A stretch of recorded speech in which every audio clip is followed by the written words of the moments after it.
is to find your perfect home, make sure the homes we look at fit well within your financial comfort zone, and thoroughly discuss the roles and expectations we have of one another in a successful working relationship, okay? Those three components should just roll off your tongue. Those are going to come in so handy every time you work with buyers. So just say it often enough that you can internalize it. Now, I want you to rest assured that anything said here today will remain totally confidential. Do buyers ever have issues that they're sensitive about? Money. Yeah. Oh, there's all kinds of issues related to financial transactions. That's a huge one. That's right. Divorce. And credit scores. And where their assets are. I mean, there's all kinds of issues. I stay away from the financial. I say, let me explain something to you. My forte is real estate. I have 2 or 3 good mortgage people. Yes. I will give them to you. I'll have them call you. I'll Yeah. do all that. I don't take that responsibility. Yeah. Oh, I'm with you there. Confidentiality, though, is not always around financial issues. I mean, sometimes it could be a family situation with a divorce. I had a client tell me, all of a sudden, the last minute, he told me, yeah, I'm getting this house because I'm leaving my wife. Well, is there any reason that she'll find out that I'm, going to get this house? And I was like, Well, here's the problem. If he's, You're like, no. Well, here's the problem with that. If he hasn't gotten a divorce, he can't buy. Because she will be entitled to that in a divorce because well, at the Texas. time I was working with him on a lease, and he was getting a lease and preparing to buy. So by the time he buys, She'll he'll have be the divorced. Yes. He's looking for the house to purchase Yes. once Yeah. he's divorced. But he can't buy it till he gets a divorce. He can't, yeah. Right. And the wife can hang him up for about 6 months. Don't think she can. Yeah. So I mean, That's a great question to ask your attorney. Yeah. That's That's right. It really is. Yep, hand it off. Okay, this is all setting the tone. The win-win dialogue, the agenda for the 3-part agenda for the meeting, and the pledge of confidentiality. By the way, who talks about keeping matters confidential? What professionals use this kind of dialogue? Banker for one. Doctors, lawyers, bankers. Investor. I mean, if it's somebody that An investment you invest consultant. with or you have Yes. stock with Yes. or Yes. you're- All of that. What do they call those people? Brokers, not brokers. What are they? Investment brokers. Yeah. Yeah, but people you buy stock from. Stockbrokers. Yeah, stockbrokers. So this is important dialogue. Again, we're differentiating ourselves from typical realtor. Most agents don't start with a pledge of confidentiality, okay? But we are positioning ourselves as a professional like a doctor, lawyer, or stockbroker who can be trusted with confidential information around this transaction, okay? All right. So once we have that dialogue, we say, okay, you ready to get started?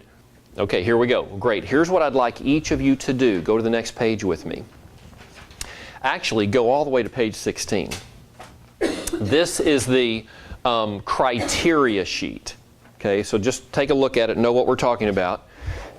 Now we'll go back to page 15. Here's our dialogue around that criteria sheet. What I'd like each of you to do, so if it's husband and wife, you give each of them a blank copy, is complete this criteria sheet so we can build the vision of your perfect home, because we're taking a very intentional approach to this. I'm going to step out for a moment, allow you to complete it. Just open the door when you're finished. Hey, may I refresh your drinks or anything like that? Okay? No cheating. When he says that, the dialogue there means don't look at each other's papers. Each of you independently take a moment to identify your needs and wants. Okay? And what they're going to do is next to each of those items on page 16, they're going to put an N if it's a need. That means it's a non-negotiable. I got to have it. Or a W if it would be nice to have. Okay, that's what that means. Okay? So when they're all done, they open the door. You know, how did it go? Hey, did you see value in using a sheet like this?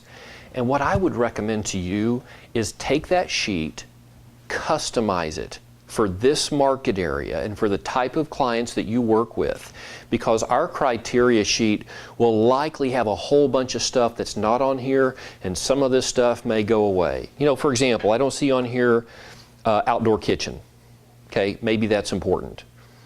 I don't see, you know, upscale appliances or granite countertops or you can't say mother-in-law suite anymore, can you? Second master, you can't, don't even, I shouldn't even say that. Second master down, or something of that nature. Well, you can get in trouble calling things mother-in-law suites and stuff these days, because that. I just say for your parents, because they I just can't do say stairs. Yeah. guest room. Guest room, that's fine. Yeah. Yeah, no, it's considered discriminatory. Yeah, to use language like that. You can't say, They usually say it's for their parents, and I said, well, I understand they probably yeah, don't want if to they do that. bring it up, you just can't describe it that way. Okay. All right, so I would encourage you, and Amy, you'll see on your new agent essentials list, it says to customize the documents in this class. This is one of those I'm talking about. Okay? All right. So, it's extremely important, this is still your dialogue, that we get focused, because reacting in the marketplace without pre-established criteria is like going grocery shopping without a grocery list when you're hungry. Okay? Can we all relate to that? Even the sardines look good when you're hungry. Think, ooh, I could put those on a saltine cracker, a little horseradish, and and it all looks good. You'll fill that cart when you're hungry. Well, you don't want to go shopping for a home like that. You want to go shopping for a home with a list. This is what we must have. This is what we would like to have. Okay? They'll relate to that. So here's your transitional phrase. So what I'd like to do now is prioritize your wants. So you're going to have them go back to the criteria sheet. They're not going to prioritize their needs, because we've already agreed a need is a deal breaker. You're going to satisfy every single one of their must-haves. Okay? Now we'll come back to that, because I know what you're thinking. Some of them are unrealistic. Okay? We have a plan for that. But for now, we're presuming we can get them all their needs. So now we're going to ask them to go back and prioritize their wants. So to identify among the things they'd like to have, what's the most important? That's a 1. What's the second most important? That's 2. And work all the way down the list. And by the way, it never shows up in this manual or in this dialogue, but if I've got a husband and wife and they each have their own list, I'm going to meld those at this point. I'm going to say, okay, let's talk about, husband, you want a 3-car garage. It doesn't show up on your list, wife. Is that a need? Is that a deal breaker for our situation? And they may need to talk about it. Because here's where you get into a situation where the husband may have a whole bunch of needs, the wife have a whole bunch of different needs, and it does get unrealistic. So have them talk about it at that point. And some of that 3-car garage might become a want as opposed to a need. I'd like to have it, but it's not a deal breaker. Okay? So here's the dialogue around that. So what's the first thing on the list you'd like to have? What's the second most important? What's the third most important? Okay? Continue until everything they identified has been prioritized. Now, helpful hint, stay into curiosity around needs and wants that could be satisfied with other options. Okay? If they say they need 3 bedrooms and a study, well, would a 4th bedroom work? I mean, ask them that question, how flexible they are around those things. And engage both the husband and wife when prioritizing wants. If one is silent on you, draw them out, because they might be the snake that kills the deal. You may think the one doing all the talking is making all the decisions, and that may not be the case. Okay? So draw them out, get them involved. Okay? So once you've done that, you've identified their needs and their wants and prioritized their wants, you're going to verify their motivation, because without motivation, they cannot be an A buyer. Okay? So Mr. and Mrs. Buyer, when we find the home that meets all your needs and a majority of your wants, will there be anything keeping you from making an offer? That's good dialogue right there. It'll be anything. When we find your perfect home, is there going to be anything to keep you from making an offer? If they say no, not at all, then great. Will you be paying cash or will you be getting a loan? Okay? By the way, if they're paying cash, what do you want to ask for? Proof of funds. And if they're going to be getting a loan, what do you want to ask for? Yeah, and they may not have it yet, but just ask them if they have or not, okay? If they say here, no, we're not going to be ready to buy because we're going to wait 6 months, we're going to wait 12 months or whatever, you don't immediately usher them to the door, okay? You stay into curiosity. So tell me, what's important to you about waiting 3 months or waiting 12 months? Listen and respond appropriately. And when we say appropriately, if they say, well, we want our kids to graduate from this school, so we're not going to sell our home or we're not going to move out until May or whatever, that's a legitimate reason. Okay, there's not a lot of options around that unless you can find them a home in the same school district, okay? But sometimes their reason for waiting will be illegitimate and they won't know it. Maybe they think they need a certain level of down payment when you know they don't, or they think they need a certain percentage, or they need time on the job. They've heard different things about qualifying. So just understand their reasons for waiting and then use your professionalism and expertise to see if you can solve that, okay? So, example, I really appreciate that, and even though we're currently in a buyer's market, houses do move on a daily basis. So that we don't waste your time or have you fall in love with a home that may not be around when you're ready, I recommend that we wait until you're fully committed to buying a home. That's presuming you can't solve their wait problem. Okay? Does that make sense? Would you meet with a client in the office if you know they can't buy for at least 3 months? Yeah, I would meet with them. Yes. Yes, I wouldn't put them in the car. No. But I would meet with them because that's going to give you an opportunity, particularly using dialogue like this, to differentiate yourself from typical realtors and start that relationship. And not only that, but you can start the financial part of it too. There's a lot of Yeah. things you can get ready for. Yeah, that's exactly right. That's a very good point. Okay? So if their agreement, yeah, we'll wait 3 months to start looking because we're not ready, then great. Would you mind if I stayed in touch with you through the mail as well as a phone call now and then? Okay, because that's what you're going to want to do, is maintain the momentum of the relationship. Don't just think you're going to call them back in 3 months and you're going to pick up where you left off. No, and another thing is, if you have them and you know they're going to do in 3 months, you can start the rapport and keep in Yes. touch with them and everything. By the way, this is not replacing phone calls or face-to-face, but what's a great electronic way to stay in touch over a 3 or 6 month period? Email. Oh, okay. Yes. Yeah. There's 2 things I think are particularly important. First of all is a saved search so that they can just stay in touch with the market, what's going on, and it keeps your face in front of them. And then secondly, put them in a buyer drip campaign in Lead Street. And you can set the frequency of that. So, and that keeps them in touch with critical buyer issues, and you don't have to think about it. The reason I like both of those is it's set it and forget it. Okay, because you don't want to be spending a lot of time on B, C, and D buyers. Okay? All right. We're on page 19. If they don't see your point, in other words, they want to keep looking at houses, they want to start looking at houses even though they're not going to be ready for a number of months, it's gut check time. So you're going to have gut check. How firmly do you believe your beliefs? So I really appreciate that, and even though we're currently in a buyer's market, houses do move on a daily basis. So that we don't waste your time or have you fall in love with a home that may not be around when you're ready, I recommend that you wait until you're fully committed to buying a home. Okay? If they push back on that, no, I want to look, okay? Do you remember at the beginning of our conversation when I told you I was here to create a win-win working relationship? I think we may have just violated that agenda. What's it turned into, by the way? No buyer. Lose-win. They win because they get the entertainment of looking at houses and burning your gas. Sometimes that'll bring them closer, though. Sometimes. Sometimes, yes. It is a percentage game, I think you right? could maybe do it once or something and get. Uh-huh. Sometimes if they see that house, they'll change their mind. Yeah. So the issue here is motivation. Yeah. Yes. If you can change their motivation. But you've asked them that question already. Him on one thing. You've already asked them, if we find your perfect home, Are you ready to buy? is there going to be anything to prevent you from making an offer? Right.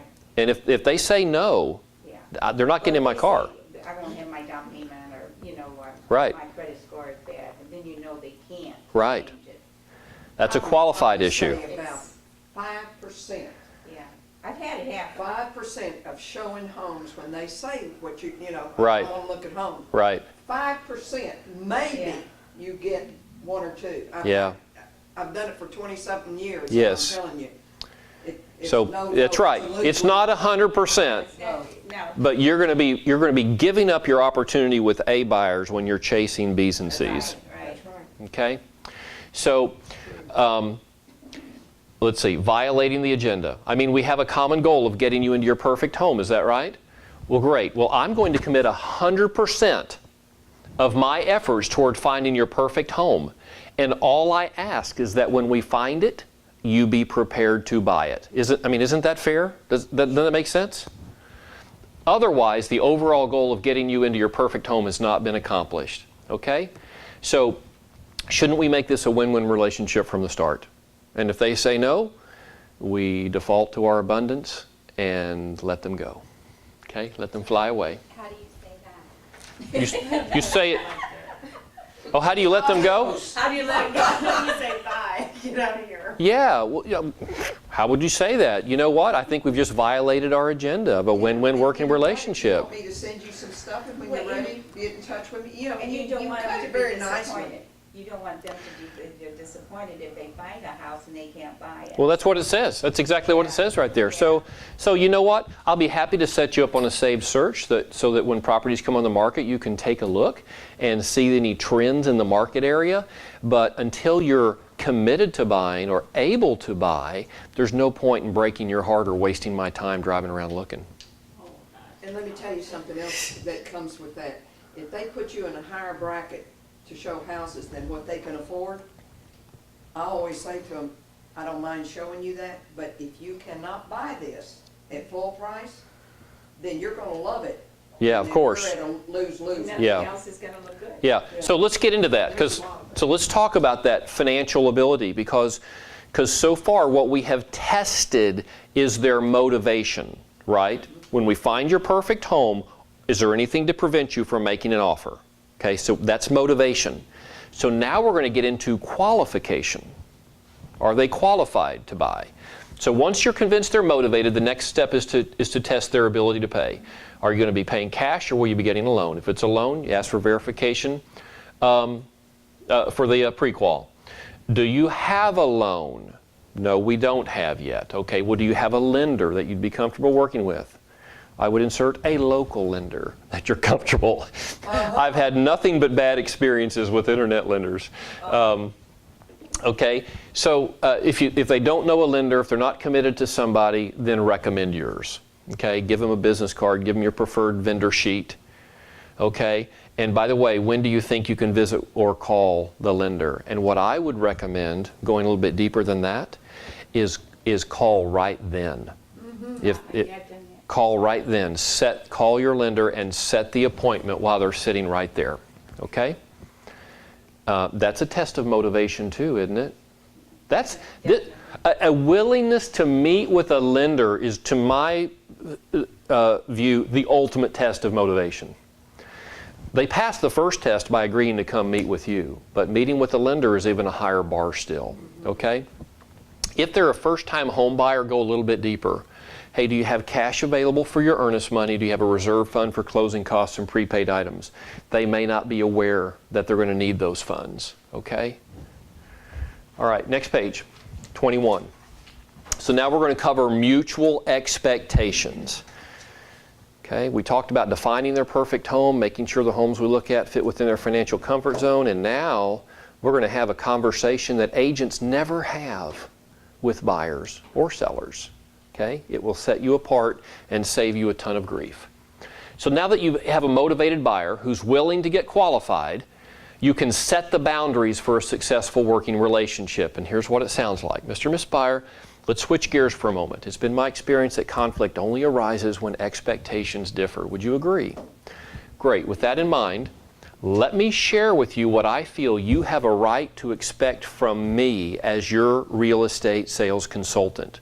So you're kind of putting yourself up there first. This is what I'm committing to, okay? Then you hand the buyer the My Role list and review it. And let's see if that's on the next page. It is, page 22. Again, I would encourage you to customize this for yourself. The commitments that you are willing to make to your buyers. But it says at the top what you can expect from Frank Gray as your buyer's consultant. And then it just rolls through it. Okay? Y'all take a moment and read through that.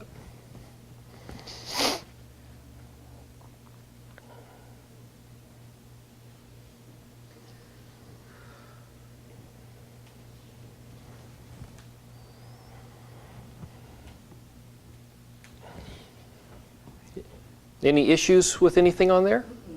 Anything glaringly missing from there that you would do or would commit to for your buyers? Did what? Is there anything else that you would put on your list?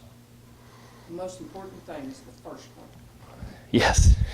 Yes. Yes. And I tell them that. Yep. Okay, so what I would encourage you to do is put a signature line at the bottom and a date line.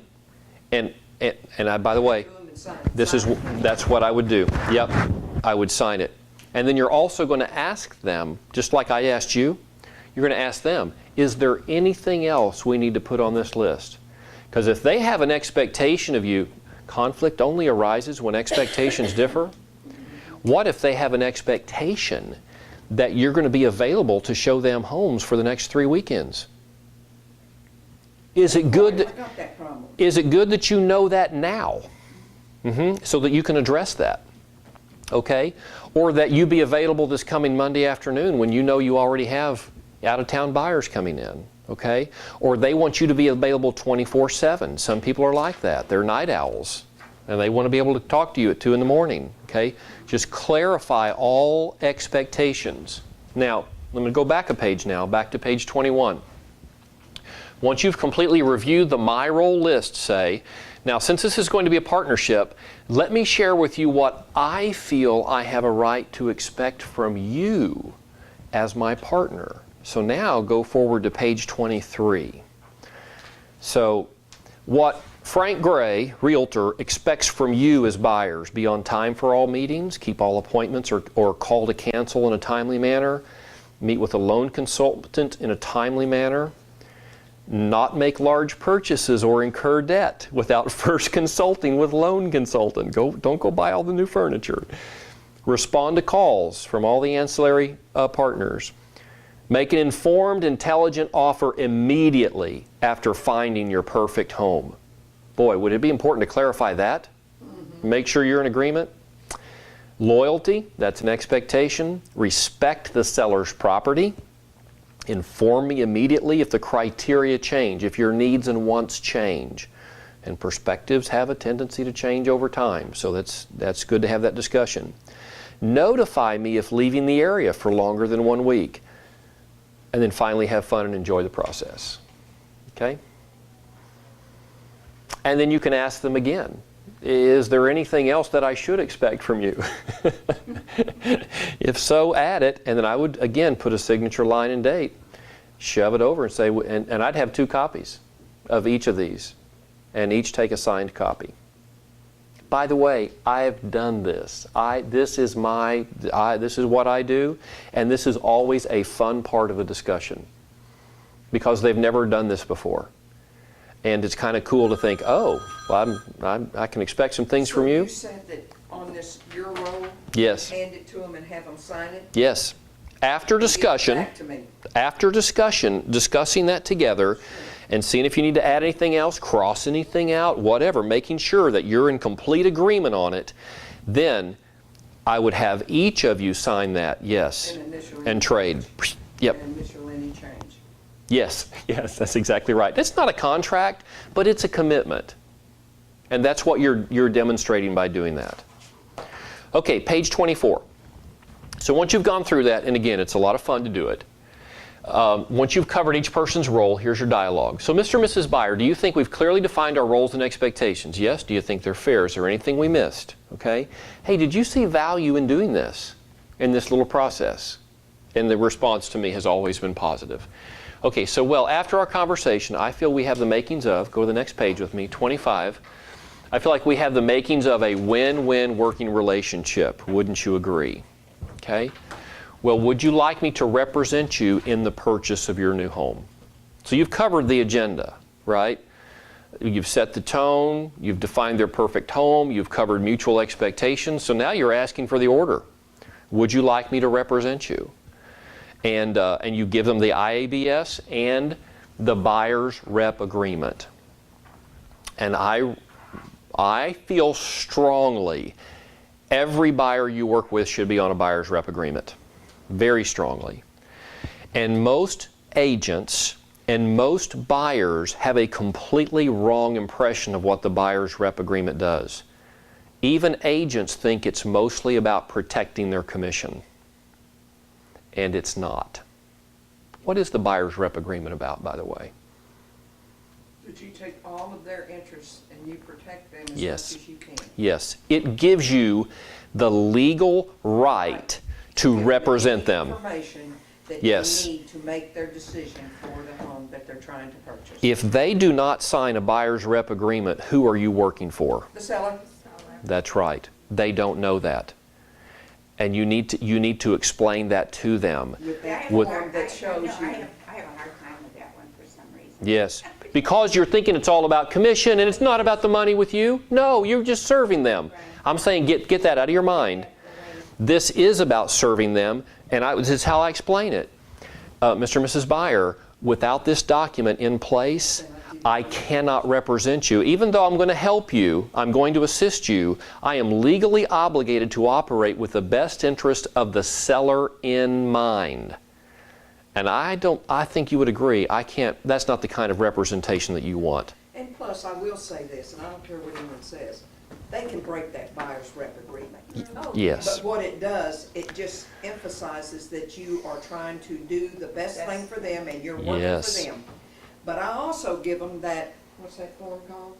Different ways of representing? The IABS. Yeah. You have Oh, to. yeah, that's Yeah, a I law. do that, but what I go into it full explanation. Of each point. That will set up the buyer's rep I agreement. have another little thing that goes to that little form that's in red in my computer. Uh-huh. And I give them that also. What- And it really goes into depth about the representation.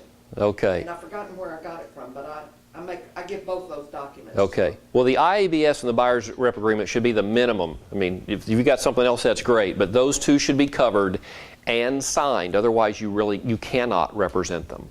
You cannot.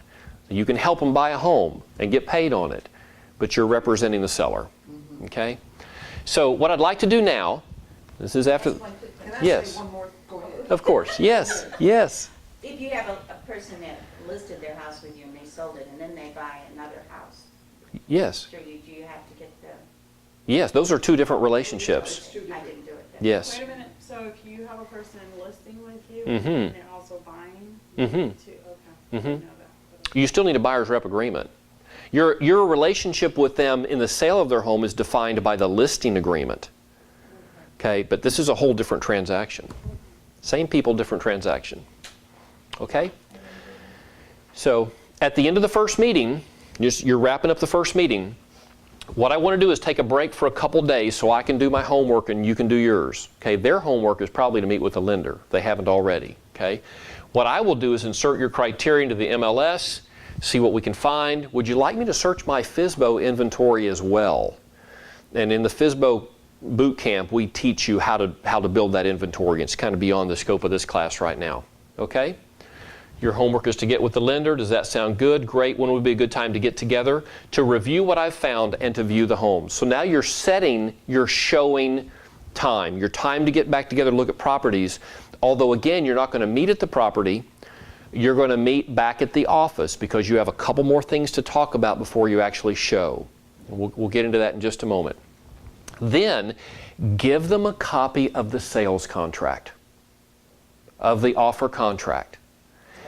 Let them read it, because again, what you want to do is when you find that perfect home, you want them to be prepared to make an offer when?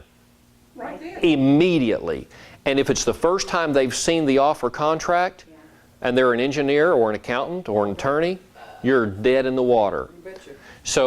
So they need to get entirely comfortable with that prior to showing. Okay? It was a pleasure meeting with you. I look forward to working with you in the journey of finding your perfect I'll say home. one more thing about Yep. that buyer's rep. Yep. You don't have the right to give them comps if you don't have it. Oh, I didn't know that. You really don't. You think about it. When you give them comps, you're working against the seller. And if you don't have that buyer's rep, Mm-hmm. Yeah, well, I could see how an attorney would argue that.